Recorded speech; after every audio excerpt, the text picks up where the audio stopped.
All right. So we are on Clubhouse. We are on Instagram Live, on Discord, and welcome. Alrighty. This is Call-In Radio Show episode 6. It's Thursday, January 7th, 2021. What a start to the year. I think it's been a crazy, hectic pandemonium for the United States of America. And I'm sure a lot of people are feeling that way psychologically as well. So all the more reason to gather around the digital fire, so to speak, and have an hour together where we can talk about the state of the world, the state of our worlds, and come together as a community to talk about what's going on internally, externally, and see how we can grow and support each other through this trying time. So it sounds like we already have some questions that are submitted from the audience. So Ishan, if you want to go ahead and shoot and invite people up to ask away. Absolutely. And it looks like Ryan O is the first one on board. If you would like to ask Ryan, please feel free. Can you hear me? Yes, sir. Thank you for joining. Totally. Hope everyone's doing well. So I had a question from last week that partially was actually already answered. Started kind of implementing just on a few 2021 goals and actually used a little bit of the framework borrowed from your Keystone Habit type routine, and finding that super helpful in terms of more like the day-to-day functioning, recognizing maybe unhealthy patterns or just kind of lackadaisical doings too. So I think that part of the question was pretty much answered. So thank you for that, for sure. No, I guess maybe the second portion, if you could maybe kind of expound on this, is do you have any kind of frameworks for like the development of more long-term goals as opposed to just maybe fleeting kind of thoughts of like, oh, I want to do this, but actually having some call it sustainable and systematic approach to actual goals. I'd love to hear what your take on that is. Well, first, I'd love to hear what you actually implemented from the Keystone Habit and how you found it helpful, and maybe that'll give us a foundation to talk about longer term goals. Yeah, totally. So I think the biggest portion for me was just the kind of the back and forth of like, hey, here are your actual goals for the day or your goals for the next kind of 4 hours. And then behind that, reflecting on just essentially how those went. And for me, the biggest thing was, when those say didn't work out or when I wasn't able to kind of hit those, like what actual behaviors I was doing or what things maybe came up that were out of my control that kind of came up to. Like, for example, on Monday, reflecting, I spent like a little bit of time, too much time in bed, just scrolling through Instagram and Twitter. Sure. And so that, didn't allow me to say, wake up earlier and do a little bit of meditation or get a little bit of work done too. If that kind of answers your question. Right. So yeah, I think it's a great example of using the Keystone Habit. So for the folks who weren't with us in the last Call-In Radio Show, you can always obviously listen to it. It's all pre-recorded and on Apple, Spotify, and soon iHeartRadio. But to give a quick recap, Keystone Habit is basically Keystone Habit, Meta Habit. We may rebrand it as the Maximus Habit shortly when I re-edit the article. Is essentially a system it's kind of the habit of all habits, if you will. So my argument is the reason so many people fail at their New Year's resolutions or habits is because they don't have a habit to keep track of all their habits in order to first of all, be super clear on what you're working on. Second, as Ryan points out, if they're making progress towards them and what are the barriers that are getting in the way. And third, being able to quickly iterate and adjust course on those habits so that, in 4 hours, even if you stumbled, you can correct yourself and right yourself and be on your way rather than, totally forgetting about what the hell your New Year's resolution was, which I bet most people halfway through the year don't even remember if they set one or if they did what the heck it was, because they don't have a system or a process in place to keep track of them, quite frankly. So that's why, I say amateurs sort of rely on willpower or motivation, which is not a bad thing. It's a catalyst or a trigger to get started. But professionals use systems and processes to keep it going because nobody sustains their perfect motivation or emotional state forever, certainly not halfway through a year. So I'm glad that you essentially kickstarted it using essentially the smallest easiest part of the keystone habit, which is just when you sit down in the morning, say, what am I going to do this morning for the next 4 hours between 8 and 12? See how it's going. And then at noon, check in again, do another keystone and say, okay, how did it go? What got in the way? And if something did get in the way that I identified, how can I overcome that so I don't repeat the same mistake for the next 4 hours between 12 and 4 or 1 and 5? And I'm not kind of banging my head against the wall repeatedly. So the reason that I start out with, by the way, that suggestion of just taking 4 minutes is it lowers sort of the activation energy to get started on using the keystone habit or the Maximus habit. Obviously, that doesn't necessarily give you a guidance, Ryan, to your point about how should I live the rest of my life, right? You're going to probably need more than 4 minutes of reflection on that. But if I started out and I told people, okay, I want you to sit down for an hour and reflect upon your values before you can even instantiate this system, people are going to procrastinate and they're never going to get around to it, right? So that's why I almost do it a little bit backwards. I say, okay, just start out. What are you doing? Spend 4 minutes talking about what you want to do for the next 4 hours.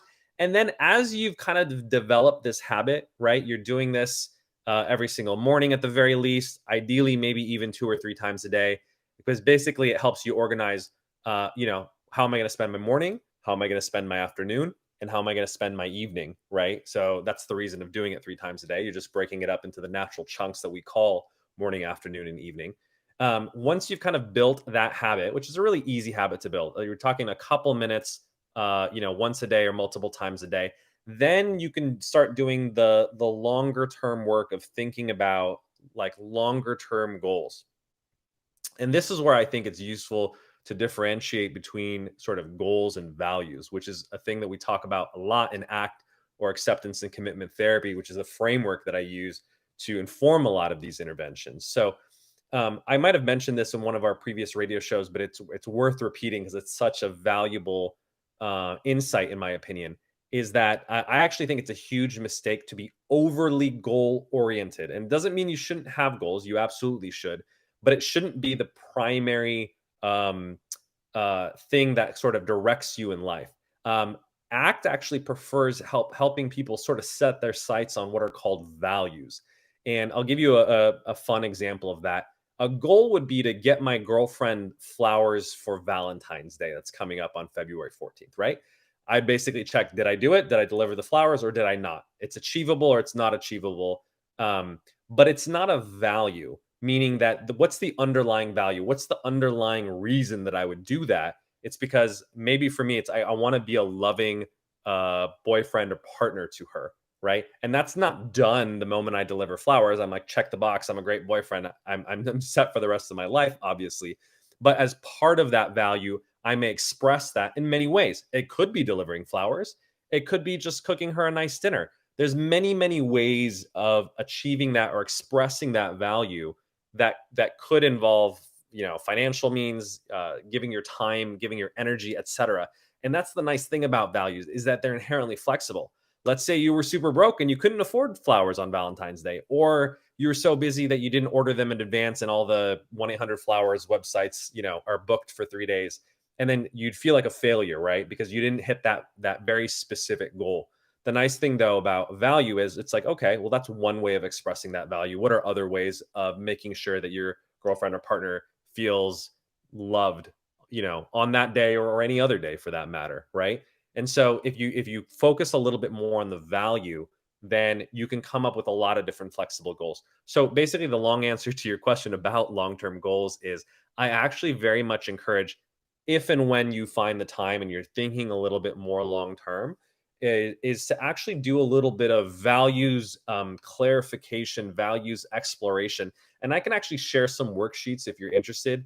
I'll share it in the Discord chat after the show is over, where it'll help you kind of explore different values. So one of the exercises that I particularly like to do with clients is to identify common different domains that are almost universal. The thing is that for some people, it may be more or less of a priority. So, for instance, health, obviously, to almost everyone listening, is a valued domain.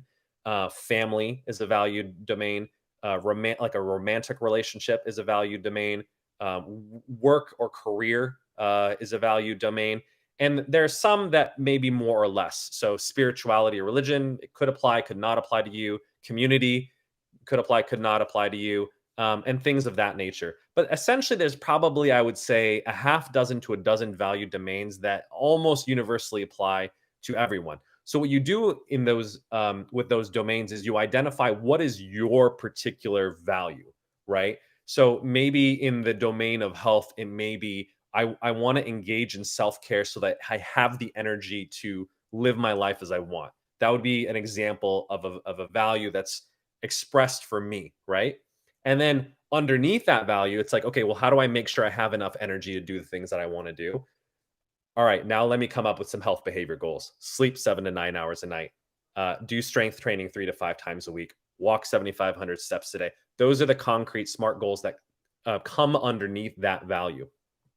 So that's a very helpful exercise in knowing what's the superordinate, what's the umbrella sort of value that is helping determine what those specific goals are.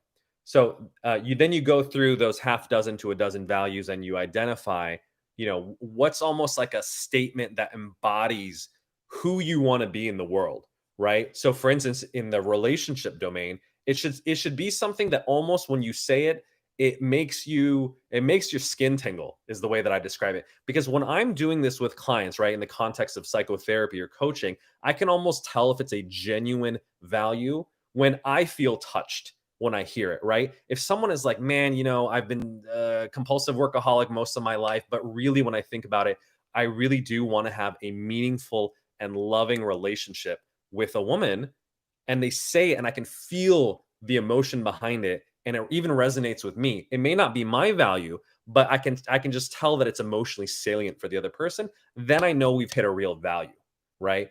And the reason I say that is because it's very easy, especially for guys, to kind of mistake almost like external or extrinsic virtues as values, right? So if you ever like, I was a Boy Scout growing up, or if you were in the military, there's lots of virtues that the organization will set for you, right? It's like a scout is loyal, thrifty, honest, kind, blah, blah, blah, blah, blah.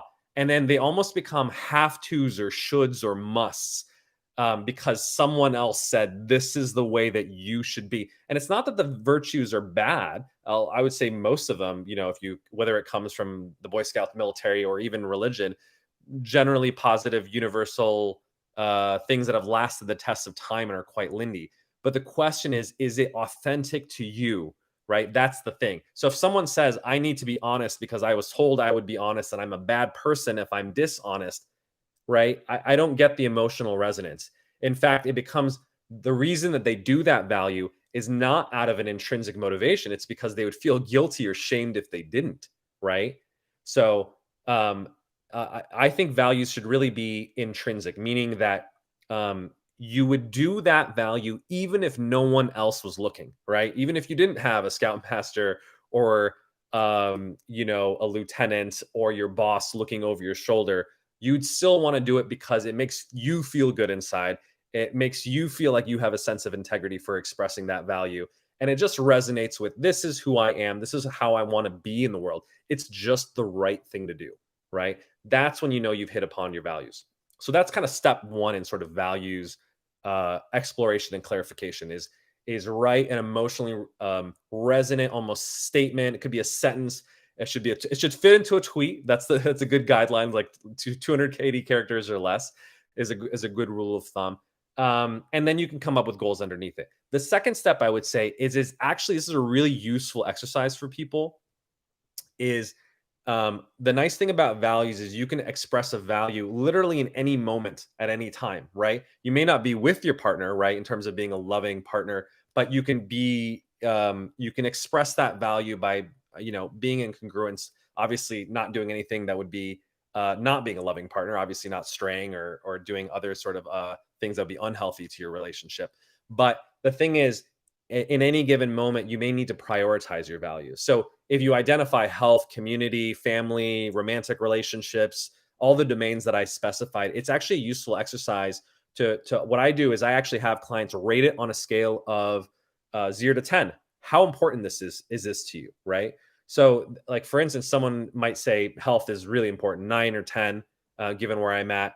But if there's a value around family, and I don't mean nuclear family, if it's about sort of forming their own family or children, maybe if they're in their early 20s, they're like, that's a 2 out of 10. It's just not where I'm at in my life right now. It is something that I want to do later, but it's not a high priority. And that's okay, because then it helps you identify, okay, with my waking hours, where should I be spending most of my time?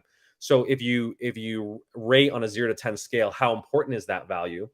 The next thing you should do is actually rate yourself on how good a job you're doing in terms of living up to that value, right? So if I said health is a 9, let's say a 9.5 out of 10 in terms of importance, but if I actually rate myself in terms of how much am I living my life in congruence with someone who is prioritizing their health so that they have the energy to do the things that they want to do, and I give myself, let's say, a 6 out of 10, right? If you subtract the difference, 9.5 minus 6, there's essentially a 3.5 point gap.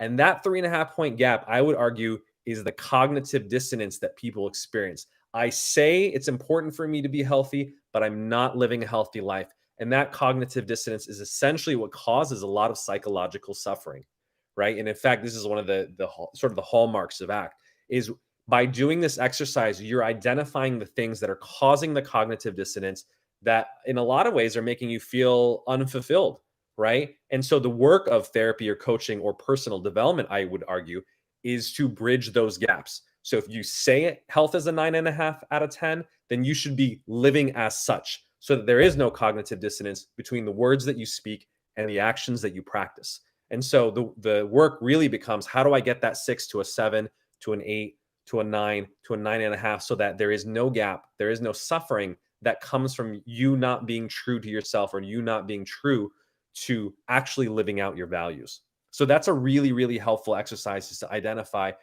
are you the man that you want to be, or are you the person that you want to be, by in terms of living out your values? And if you're not, that's another way of coming up with goals, right? Because if you say my number one value is health, right? Because it's the foundation almost to all other values, and I'm not doing a good job in terms of actually behaviorally living that out, then it may be a very useful thing to say, okay, I got to bridge that 3.5 point gap. That's a really important thing. And I'm going to prioritize that in terms of what I'm working on for my keystone habit or my Maximus habit, so to speak, for the next, let's say, 4 to 6 weeks, because I really want to bridge that gap and I want to minimize that. That's very useful. The other thing, though, is if you've identified sort of lower tier values, like maybe it's less than a 5 out of 10 in terms of priority, then that almost gives you permission to be like, okay, for instance, I do care about my community, but right now, I'm not doing a good job in terms of prioritizing my health. So I'm going to put on my own oxygen mask first. I'm going to take care of my health first. And I absolutely want to go work on community. But because it's a lower priority value, so to speak, I'm going to work on the higher priority values first, or at least I'm going to prioritize them more, give them more of my time, give them more of my energy, set my goals around them more. And if I have remaining time and energy and I'm doing a good job in terms of moving towards bridging that gap, then yes, I can start to work on second, third, fourth priority values as well. The nice thing is, you can actually do a lot. If you're actually very efficient with your time and your energy, I would argue you can absolutely work on even 6 values at the same time. However, I would generally encourage most clients to only work on 1 to 2 kind of domains at a time. The thing is, if you're crushing it in terms of mitigating that gap and living out your values and achieving all the goals that come underneath that, great, you can go take on 2 or 3 or more. But I always say, start small, start with focus on things that are achievable, and you can always do more. But it's the worst thing in the world is to bite off more than you can chew. You're trying to fix multiple domains of your life, your health, your relationships, do volunteering in terms of community service, and then you feel overrun, exhausted, and you're kind of half-assing all of them. So I would say, the prioritization or almost the stack ranking of your values helps you forcefully prioritize essentially your time and schedule. Because look, you only got 24 hours in a day. Realistically, you got maybe 12 hours of productive time. And it's really hard to work on 12 things, because the reality is, like, your work or career is going to probably take up at least 8 of those hours, right? And so that leaves very little time with the remaining, let's say, 4 hours of waking time, 4 to 8, maybe maximum if you don't include self-care, to focus on those other things. So anyway, that's kind of my recommendation for how you should think about sort of longer term goals, and more importantly, I would argue, values. Because the nice thing about values is they're not short term versus long term. Values are enduring. They can be lived in any given moment, but they're also hopefully enduring in the sense that your values are generally who you are, for a long time. They don't change that much, right? I think I shared an anecdote on a previous podcast about the values that I wrote essentially at age 22 when I was graduating from as a senior at Harvard, are pretty much the same values today. I think the only thing that changes as you go through the developmental stages of life is that prioritization may change a little bit, right? Where you shift maybe a little bit. Obviously, as you get into your 30s, you may become more oriented around family, and obviously later on as you have children, etc. So, hope is that helpful? Yeah, I mean, that was incredibly helpful, I'd say. So thank you for that, man. Really appreciate that. Absolutely. So, like, I know I just got a brain dumped a ton in terms of thinking about sort of goals and values. But hopefully that gives you a framework where, like I said, if you have more like an hour of time and you want to sit down and do that, I'll share the worksheets for you to do.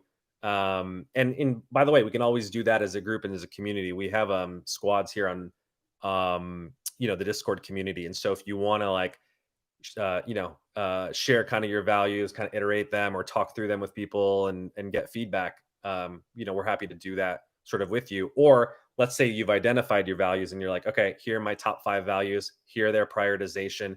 Here's the 2 or 1 or 2 where I'm not doing a good job in terms of laying that out.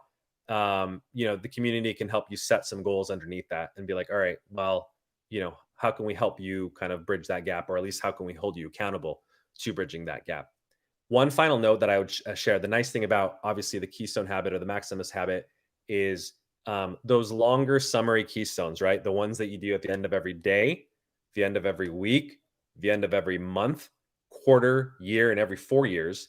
The purpose of those is to look back upon the period just before it, right?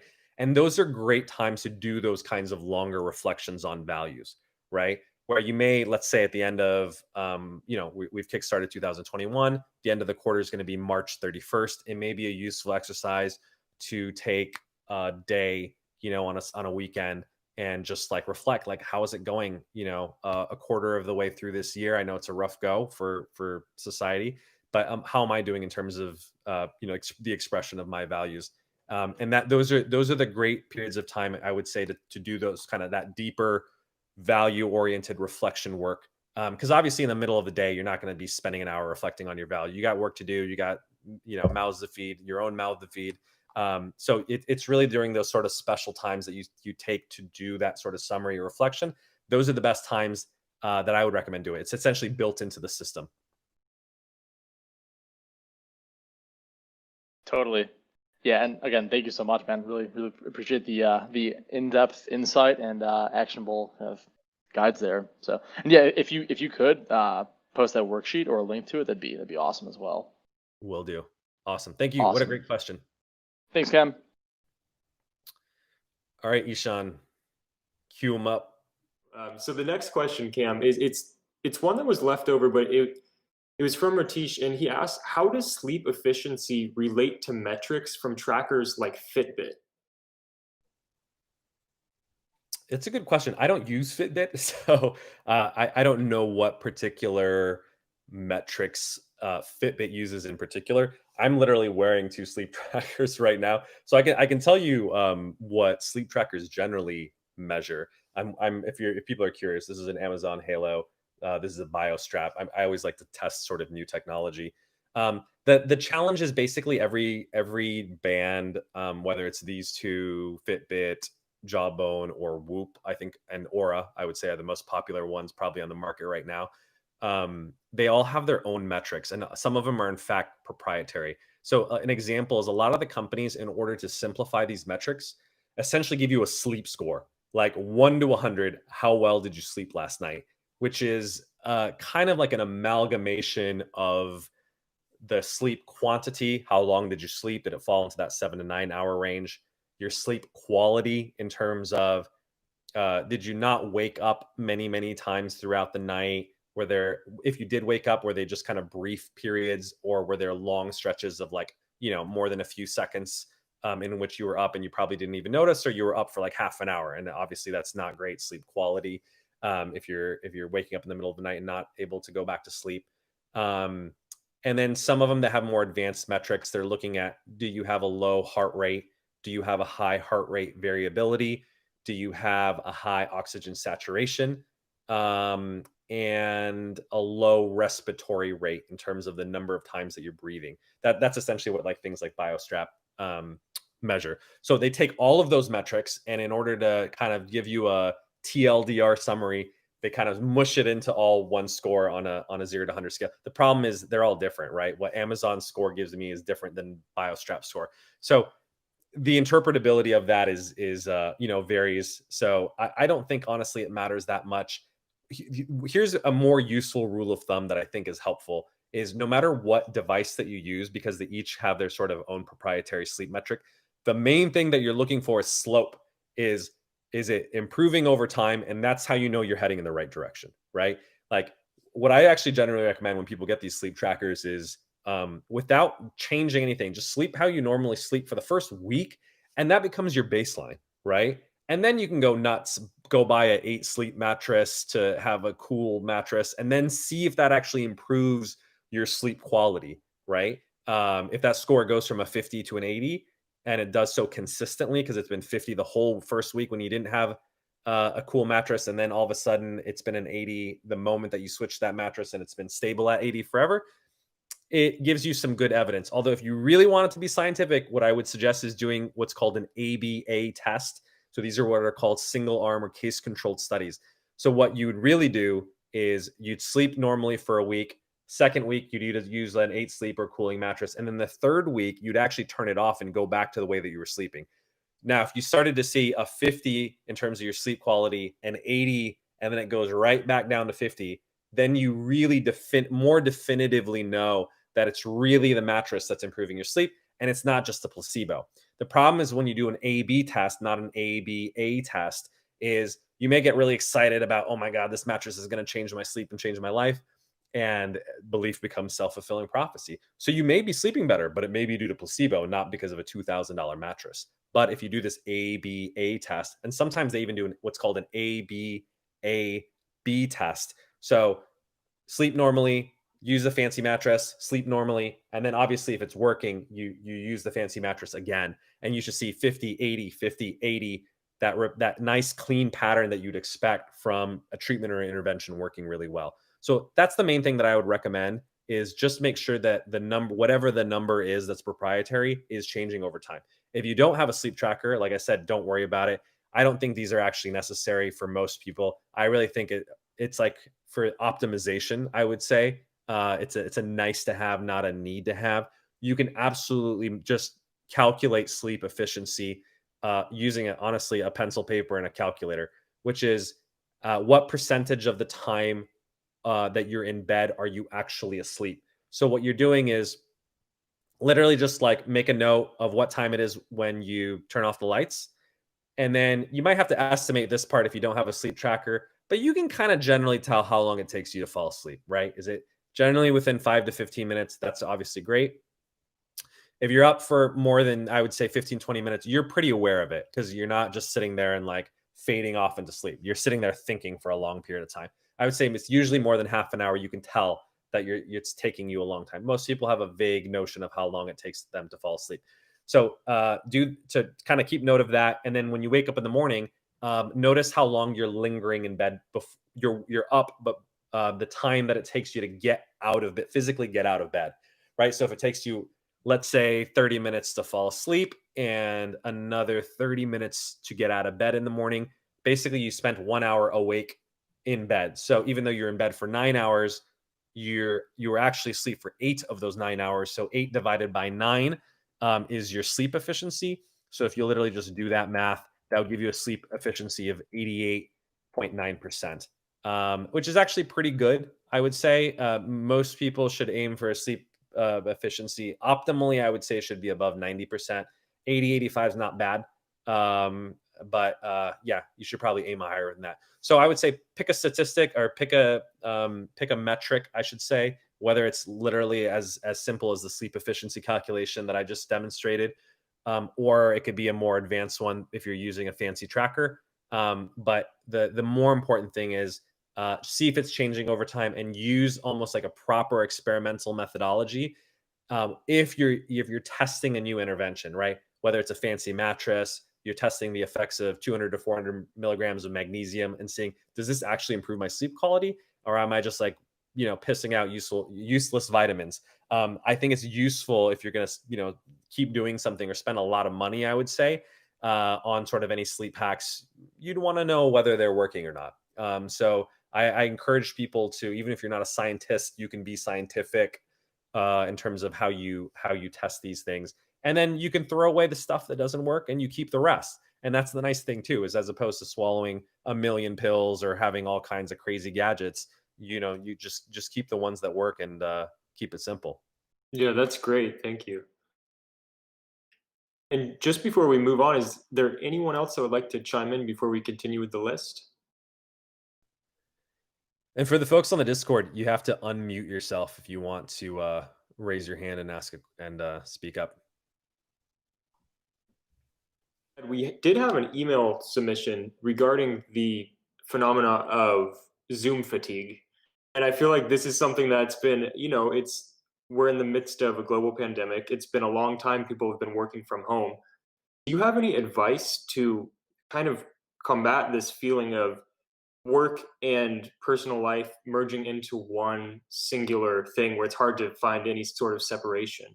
And kind of like, I guess it's a two part because there's the separation part and then actually physically becoming fatigued from being on the computer most of your day.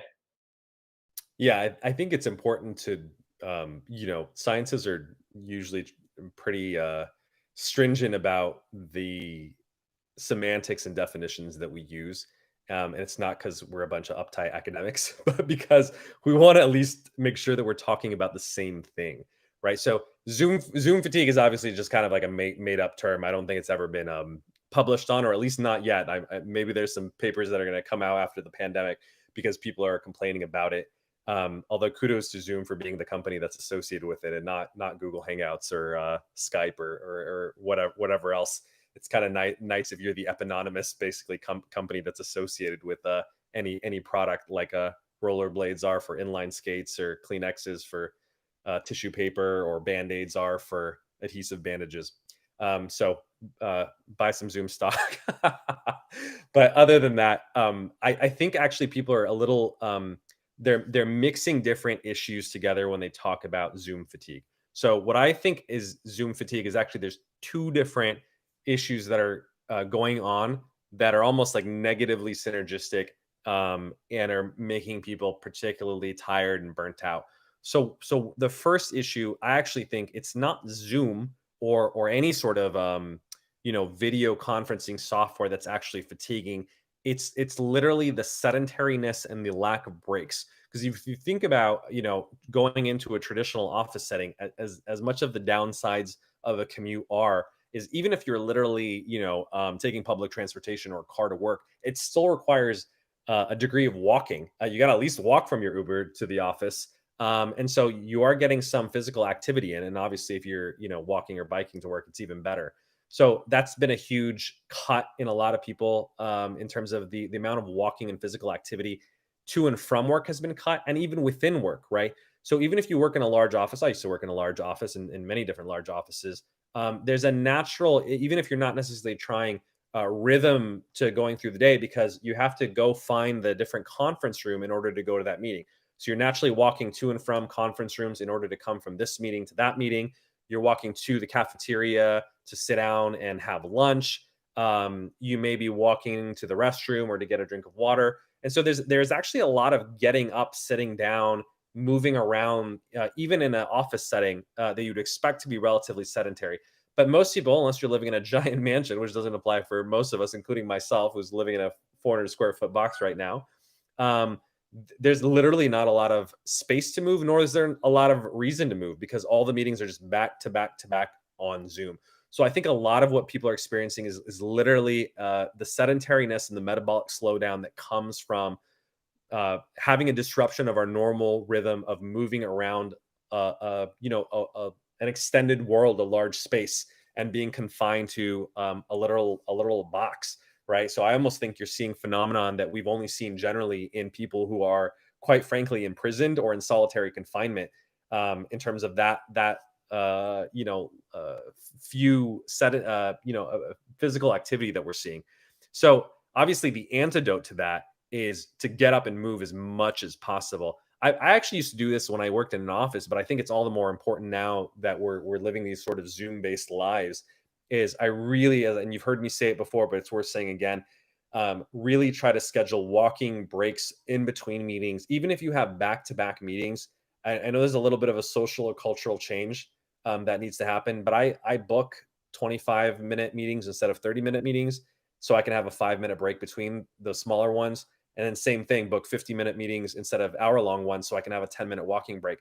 And I try to be, as best as I can, not always perfect, fastidious about it. Where I'm like, all right, this is going to be a 50-minute meeting, and I'm going to cut you off at 50, because if I don't, I know what's going to happen. It's gonna bleed. It's going to be a 55-minute meeting. I'll have 5 minutes. I got to go use the restroom, and then there's now 3 minutes left for me to take a walk. I'm not going to take a walk. I'll have just been sitting on my butt for now 2 hours straight, right? Versus if you really cut it off and say, I'm going to schedule those 5 or 10 minutes. I will go literally. I have my little lap around here in Santa Monica that I take that takes about 10 minutes. Walk outside my place, do my 10-minute lap, and then I sit my butt right back down for meeting number 2. And I can tell you how much more refreshed I feel when I do that almost religiously in between every single meeting. It's tremendous. I actually was pretty good about this yesterday, I would say, in terms of being consistent about it. And I naturally hit just about 7,500 steps, which is kind of my daily step goal, without ever feeling like I went on a long walk. I didn't go on more than a 5 to 10 minute walk at a time, but I think I did it 4 or 5 times maybe yesterday. And so I naturally hit my step goal by virtue of doing that. So I think that's an absolutely critical thing that people are underappreciating. A lot of the fatigue is just coming from the sedentariness, and the antidote is to get up and move, right? And you should get up and walk as much as possible. And ideally, you're doing it throughout the day. I really have a thesis that 4 to 5, 5 to 10 minute walks is actually superior than taking one long walk, because the human body, it's not a calculator, right? It's a biological machine. And if you sit down for 12 hours straight and then all of a sudden you do an intense physical activity, the body obviously benefits. It's certainly better than doing nothing, but it kind of falls into a lull for those 12 hours, right? And that's why we know that even if you're doing an intense exercise at the gym, which is what most people do for an hour a day, it doesn't quite counteract sitting on your butt for 12 hours. So you need to break it up, ideally speaking. One easy way of doing that is almost Lindy, and I think I might have mentioned this one before. Take a 10-minute walk after every single meal, right? Meal times are natural break times, even if it's hard to schedule breaks in between meetings. After breakfast, lunch, and dinner, go for a 10-minute walk. There's even good scientific research, which I believe was published in the journal Diabetes Care, prestigious high impact factor journal, showing that it helps actually reduce what are called postprandial blood glucose levels, which is basically a fancy word for saying your blood sugar levels after a meal go up. And so if you go for a walk, it kind of attenuates that spike, or it kind of smooths the curve, if you will. So I think the funny thing is, like, people didn't have a level glucose meter back in the day. They didn't know that. But I think people intrinsically did that, noticed they felt better because they didn't feel as tired and want to take a nap after every single meal if they went for a walk instead. And so it kind of became common, almost folk knowledge or folk wisdom. And that's why I'm a big believer, actually, in, like, ancient wisdom, studying hunter gatherers, things of that nature, because now a lot of those practices have been validated by science now that we have those tools like continuous glucose monitors or blood glucose meters, which is good, because I think, we don't take everything on faith or by tradition, but stuff that's been around for a long time has usually been around for good reason. And so that's why I think the blending of sort of traditional wisdom and modern technology is very useful. So that's the first thing that I would say. The second element to Zoom fatigue, though, I think is a very real one, which is, I think there's sort of a myopia that's induced from staring at a screen and being under bright lights. Like, actually, for the purposes of this radio show that we're on, I'm literally having a bright light that's shined in my face, which is very unnatural for, where I'm at, where it's pitch dark outside, right? And I have no doubt that having that bright light shine in my face may interfere, in fact, with my circadian rhythm, my sleep later, if I don't dim it right after this call. So the main thing that I would do is, I actually, if you're a Mac user, there's an app called Time Out. So just spelled exactly like how it sounds. It's a free app, although I'd recommend you donate to the developer for his efforts. And basically, it can schedule those breaks. So those 50-minute work intervals, it'll automatically gray your screen out and say, hey, take a 10-minute break. You've been working for 50 minutes. So it's a nice way if you're a little bit more of a person that works more of a maker schedule, like you're sitting there programming, writing, doing whatever it is. You don't have a schedule full of meetings, and you have the flexibility to take breaks whenever you want. Timeout is great. I really recommend it for students in particular, right? Because no one's watching over you. You just got to go study for 4 hours. So how do you know when to take a break? Use a timer, and timeout is a great example of that. Those are called kind of macro breaks, I believe, in a timeout. But they also recommend what are called micro breaks. So every 20 minutes, it encourages you to take a 20-second break. And what you do, all you do is you don't have to go for a walk. You just stand up and you stare at something 20 feet away. And that helps break sort of the focus on this, the screen that you're staring at in terms of zoom. Gives your eyes a little bit of a break. It helps you focus on a different distance. And it reduces some of the ocular eye fatigue that a lot of people, I do think, are actually experiencing because of the hyper focusing. And obviously, staring at screens reduces the blink rate as well. So a lot of people obviously get a lot more dry eyes now because they're staring at Zoom for 8 to 12 hours. So make sure, every 20 minutes you get up for 20 seconds and look at something 20 feet away. It's the 20-20-20 rule, as I like to call it. So that's very helpful for the ocular fatigue. And then make sure that if you do have dry eyes, you're addressing that. So, eye drops are great. You can use sort of a saline solution or something that I particularly like. I like sodium hyaluronate. I'm doing a terrible job pronouncing it. It's basically hyaluronic acid. It's something that's naturally produced in your eyes, and it's essentially a lubricant that's added to saline or salt water. So it helps, keep your eyes moist, essentially. I don't like a lot of the other artificial preservatives.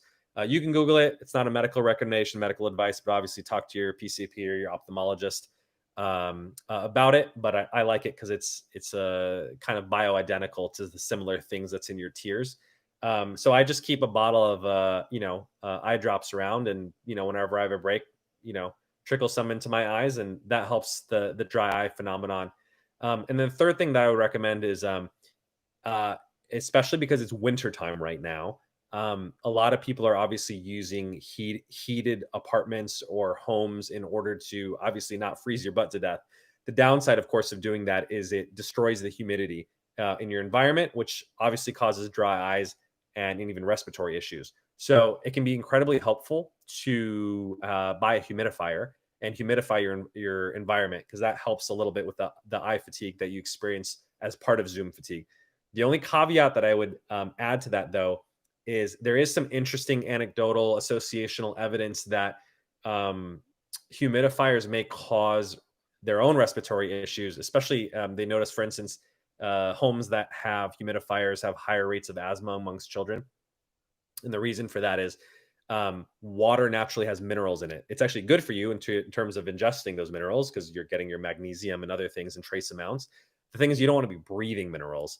And so if you're going to put water into a humidifier, make sure you're either using distilled water, which you can buy from the store, or make sure it's filtered at home, and so you're getting most of those minerals out. You can pretty much tell if you have highly mineralized water, because the moment that you run it through a humidifier, it'll cake the inside of the container of the humidifier with obvious like deposits that you can kind of see and feel yourself. So if you're getting a lot of that leftover and you have to clean that out, which is kind of a pain, you can tell that you're probably breathing that. So make sure that your water is essentially super clean when you're using a humidifier, so that you're not kind of overdoing that and causing other issues. So, and causing an issue where you're trying to treat it one in the first place. But humidifiers are tremendously helpful. The other really nice thing about humidifiers that people don't realize is in an office setting, doesn't apply as much right now because most people are kind of working obviously from home or alone. But in an office setting, um, especially when it comes to respiratory, viruses or bacteria like the common cold, flu, or COVID, they hang around longer in the air when the air is dry.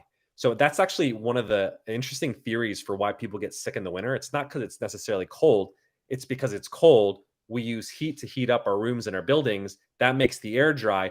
And then these viruses and bacteria just float around for hours, basically.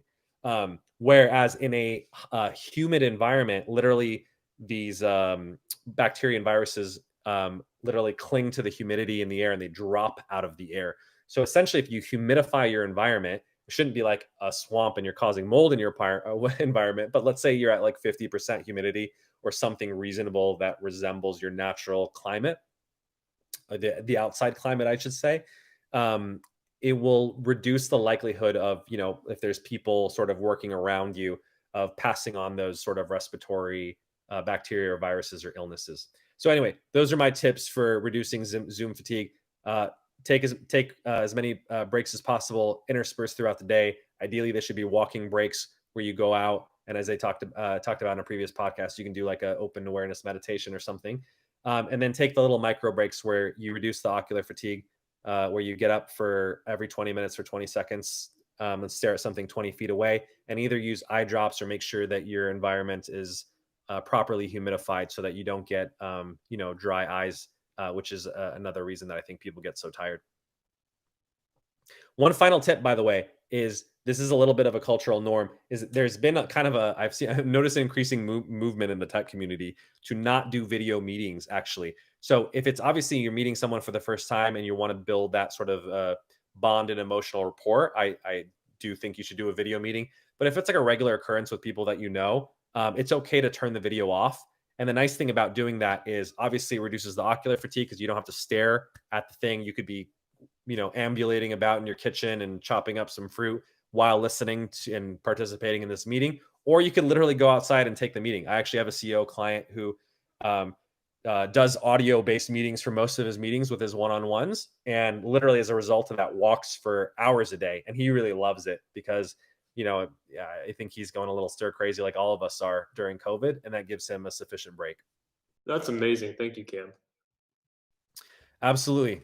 Anyone who's on Discord or Clubhouse or IG Live, if you want to chime in, happy to discuss, answer any questions. I always like the live questions, by the way, more because you basically get an opportunity to get some free coaching, which I would charge you a lot for if you were in my private practice. So those of you who are listening, take advantage. Oh yeah, Dr. Cam, thank you. I was just asking a quick question. I saw you kind of like saying on Twitter, like you're not a big fan of jogging. You're more of a fan of either like walking or sprinting. So I was just curious why. Thanks. Yeah, it's a great question. So what you're referring to, I tweeted, I think it was yesterday, that you should never jog. And which is funny coming from me because I'm a reformed distance runner, as I like to say. I used to run competitively from 800 meters to 5K and cross country and track. So there was a lot of jogging that I used to do. But interestingly, in kind of my development as a runner, we used to run like 30 to 50 miles a week. Realized that it was essentially highly inefficient for most people. It's a different thing if you're trying to run competitively. That's a different thing. I don't think that honestly applies to most people. I think most people are just trying to be fit and healthy. So this is not a sports recommendation. This is just for being healthy and living your life. I see tons of people jogging, and I live right on the beach in Santa Monica, slowly, and they look just quite frankly miserable, often with terrible form, and they're jogging long distances, 5+ miles, putting a lot of strain on their knees and joints, and sometimes can kind of develop chronic conditions like plantar fasciitis and other kind of foot problems from doing so. So that's part of the reason that I'm not a huge fan of like putting in a lot of mileage unless you are running competitively. If you are, then obviously you just need to do that. It's part of your sport.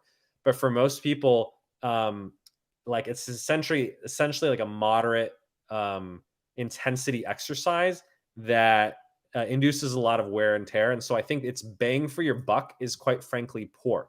What I recommend for people instead is I think you should essentially alternate from sprinting to walking, not the sad in between of jogging. And when I say sprinting, by the way, it doesn't mean go all out. I think I've talked about this in a previous podcast. Sprinting at 100% speed, unless you're trained, and even like Olympians, I would tell you, they don't generally do that unless they're racing. You should basically be running at 80 to 90% of your. You can either, it could be your maximal speed or your maximal effort, right? So if you're asking, if you're rating yourself in terms of how hard am I running, it should be about an 8 or 9 out of 10, not a 10 out of 10, because it'll reduce the incidence of pulling a muscle or a hamstring injury. But I think that's obviously helpful to do. You obviously, if you're sprinting, you can't do that for a long period of time, nor do you need to. That's essentially the principle of HIIT training, or high intensity interval training. Is I actually recommend, you can sprint, and by sprinting, it could be like running, it could be on an exercise bike, whatever it is that, you're doing it on for about 10 to 20 seconds, and then take a break once you're done sprinting, and then just go for a walk. The Swedish essentially have a version of this. They call it a fartlek, which is a FARTLEK, and it essentially translates to speed play. And so when we were training, the nice thing about doing this is, as opposed to doing a very strict schedule where you're going for a 20-second sprint, 10-second walk, 20-second sprint, 10-second walk. You do that 8 times. That's called what's a Tabata workout, who's one of the originators of HIIT training. You do that 8 times. It's about a 4-minute workout. That's one way of doing it. The other way of doing it, if you're doing the sort of the natural Swedish speed play way, or the fartlek way, is to just do it whenever you feel like, right? So it's a lot more of an intuitive type of exercise. You sprint until you feel tired. And then when you're done, you just go for a walk.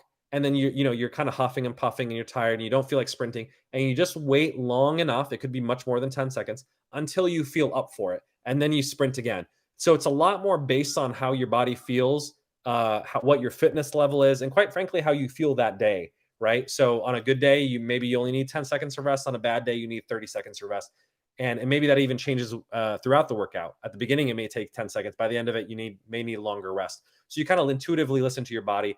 I think it's a great, highly efficient way of getting exercise, is essentially doing this interval training. That's kind of the umbrella term. High intensity interval training is a particular type of interval training, but interval training is any sort of training where you're alternating between a sprint and a walk.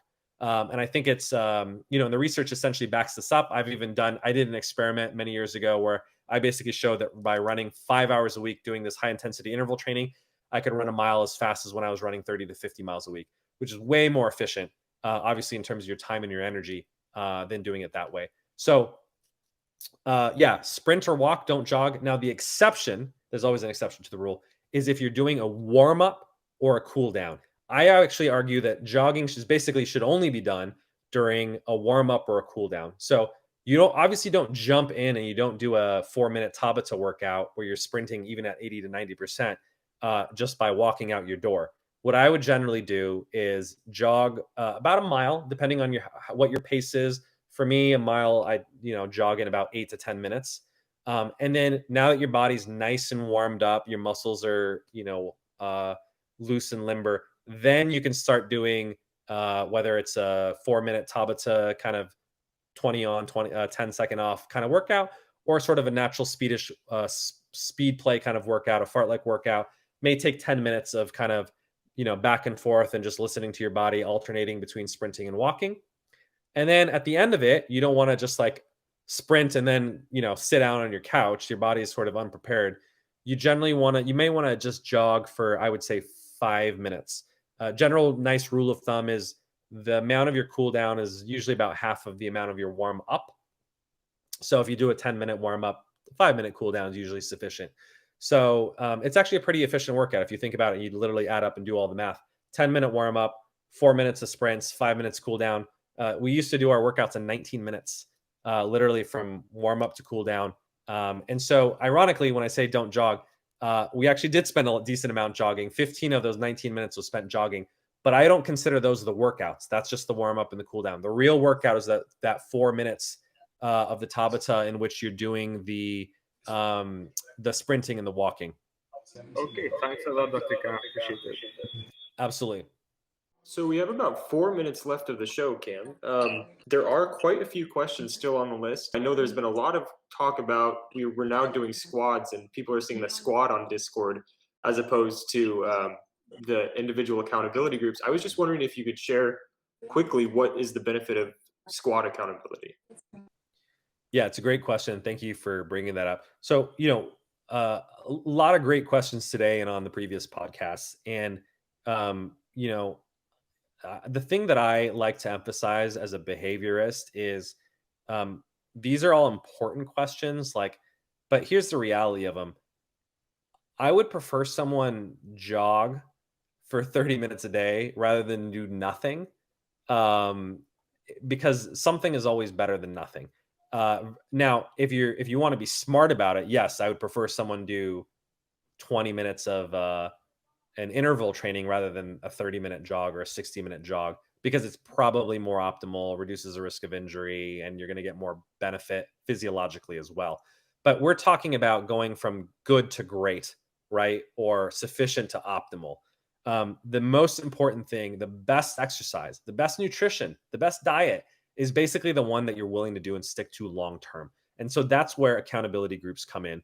Is it's really important to take the information, whether that you're getting from me, from books, or from whatever your sources are, and to put it into a plan, whether that's the Keystone or Maximus habit, or have sort of social accountability as well to make sure that you're actually doing it on a consistent basis. So I think the Keystone and Maximus habit is really great because it's essentially your system for making sure that you're on track. But we also know, obviously, from the psychology literature, that having group support and accountability is also tremendously effective in terms of getting people to consistently do particularly health behaviors. And so I always say, like, look, personal improvement, personal development shouldn't be done alone. It should be done in the context of a group. So that's why Maximus Tribe, this whole community that we're on, is centered around mutual improvement. So in order to do that, we've set up basically these accountability groups. So basically what you do, if you look on our Discord server, we have this little subheader. It says accountability groups. It has directions in terms of how to do it, but I'll just kind of verbally walk through it. Is, whatever your goals are, which is like, let's say I want to start doing interval training twice a week, right? Because I just want to improve my cardiovascular fitness. That's awesome. Join our squad. I think it's called Squad Number 1 right now. We might rename it and have our group members pick a cool name that they like. And announce your goal. Say, okay, I want to do interval training twice a week. I'm going to set a SMART goal. So I'm going to say Monday and Wednesday at 7:30. I'm going to go outside to the park, put on my running shoes, and I'm going to do 19 minutes of Tabata training as Dr. Cam talked about. Great. So now you set a very concrete, specific, measurable, time limited goal. And the purpose of the group is to help keep you accountable. And you can ask the group how you'd like to be accountable. So for instance, you can say, what I'll do is when I get back home at 8 o'clock on Monday or Wednesday, I'll check in with the group to say whether I've done it or not. And if I haven't, hold me accountable for it. And if I have, then, obviously appreciate the support and encouragement for it. So people find it tremendously effective. In fact, for a good part of the end of last year, we were just doing this with sleep, getting people to set their sleep goals and say, my goal is to sleep before midnight every night. And then they would just check in the next day and be like, did I do it? Did I not? And it was tremendously helpful for people because then they felt an obligation to their partner, their accountability partner, to, not only practice what they preach in terms of reducing the cognitive dissonance between their values and their goals, as I was talking about, but also helping someone else. Because then it's not just about you, but it's like, I want to be healthy, but I want to help someone else be healthy too. And so I really like that element of it too. I think it encourages us to expand beyond our own sort of, self-oriented or self-centered needs and say, I want to help someone else as I'm helping myself. And so now we're doing this in a group context. I think there's about 8 to 10 folks in Squad Number 1. So if you want to join and whatever your New Year's resolutions goals are, join them and use the support of other people in order to make sure that you're actually fulfilling them and we're doing it together. Awesome. Well, we should wrap up. It's 7 o'clock here. It was an awesome hour to spend with all of you, and thank you, everyone who joined. I see Ben, Bobby, David, Jeff, two Jeffs, Pierre, Steve, two Steves on the line. So appreciate you all joining us, and special shout out for everyone who's joining on Discord, Instagram, um, Clubhouse, and YouTube Live, which we have successfully gotten going. So I believe Daniel's joining us on YouTube Live. So shout out to Daniel for doing that as well. I think we're going to hopefully have show notes and transcripts of these going forward that we'll hopefully have out in the next, for this episode and the coming episodes. But just to do a quick verbal summary, I think we talked a little bit about the difference between goals and values, and why long-term you should focus on clarifying your values, prioritizing your values, and reducing the dissonance between what you say your values are and actually acting upon them. And that can help essentially form what your goals are, for the new year. We talked a little bit about overcoming Zoom fatigue by using interspersed sort of walking and taking breaks for your eyes, and making sure that you're using, making sure that they're properly moisturized. We talked a little bit about why you should sprint and walk instead of jog as your form of sort of cardiovascular exercise. And then we talked about using sort of accountability groups and social support to make sure that you're using, social support in order to hit your goals, which complements the keystone of the Maximus habit really well, which is essentially a 4-minute system for making sure that your next 4 hours are spent really well and that your life is essentially well lived. So thank you everyone for joining us this week. I'm super excited about 2021, despite all the chaos that's going on. I think this is a really great opportunity for all of us in our community to stick together in sort of dark and troubling times. And even when it feels like the world is kind of falling, apart around us, it's not to say that's not important. It absolutely is. As a society and as a citizenry, we have to stay active and involved and alert. But also we can't let it overwhelm us. So it's also really a great time to practice dopamine fasting, quite frankly, from the media. Don't consume it too much because it probably will make you stressed and anxious. And focus on spending time with your friends, family, loved ones, and this larger community that we have going, because it's going to be an amazing year for hopefully progressing all of us together. All right, thanks everyone, and take care. Have a great rest of your week.